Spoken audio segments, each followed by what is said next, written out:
감동이라고 하는 것은 감정이 격하게 움직인다라고 하는 건데 왜 인간은 감동의 가치를 부여하는 걸까? 그리고 이런 대중서사에 있어서 감동을 하게 되면 그것에 이르게 만드는 어떤 식으로 되어야 될까? 이런 것들을 좀 같이 연구해 보면 좀 좋겠다 생각합니다.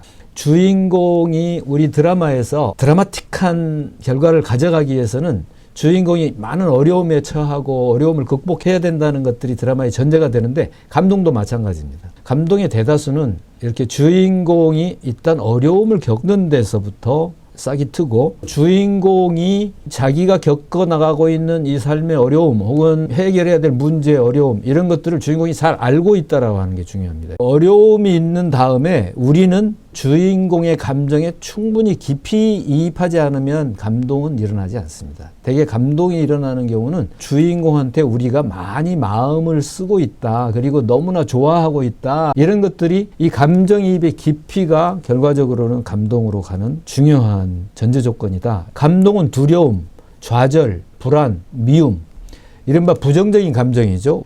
앞에서 어려움을 겪어야 된다고 하는 게 이제 이렇게 연결이 되는 건데요. 그 어려움을 겪고 있는 상황에서 기쁨과 희망으로 급격하게 변할 때. 그런데 중요한 거는 반대로 되지는 않습니다. 반대로도 안 되고 희망에서 기쁨으로 또 두려움에서 두려움으로 이런 건 감동의 요소가 아닙니다. 감동은 사실은 어려운 처지에서 그러니까 희망이 없었던 데서 갑자기 새로운 세계가 전개되는 것이고 궁극적으로 우리가 서사에서는 이 갈등이 주는 막 불편함, 두려움, 좌절, 공격성 그런 것들이 반전을 이루어서 해결되고 또 거기에 숨겨져 있던 어떤 행복을 끌어내고 이런 것들을 기다린다는 거죠. 좋은 작가라고 하는 것은 그것들이 해결되는 순간에 보면 사람들이 막연하게 일상적으로 기대했던 것보다 훨씬 더 구체적이면서 더 행복하고 더 해결이 잘 된 느낌을 가져온다라는 거죠. 그런 상황, 그러니까 급변을 만들어내는 게 우연이거나 사건 중심이거나 이런 게 아니라 결국에는 그 인간을 보면서 우리가 감동을 한다라고 하는 것은 강조가 될 필요가 있다.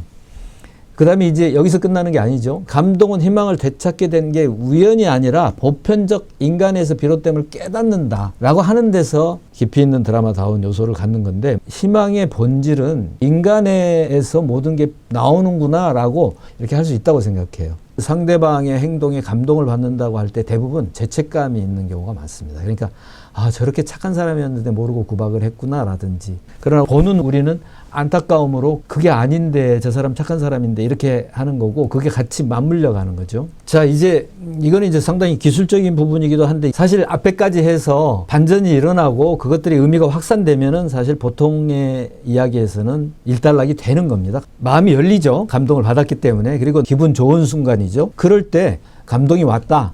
그러면 여기서 끝내도 되는데 거기다가 끝나기 전에 작가가 한 가지 선물을 준다는 거죠. 이건 잘못하면 테크니컬한 거기 때문에 방법론적으로 보일 수도 있지만 대중성이라고 하는 차원에서는 이렇게 작가가 선물을 준비할 수도 있는 게 아닌가 이런 생각을 해봅니다. 감동적인 이야기를 한 수백 개 계속 에피소드를 모으면서 한번 보편성을 추출해 본 거라 참고가 되셨으면 합니다.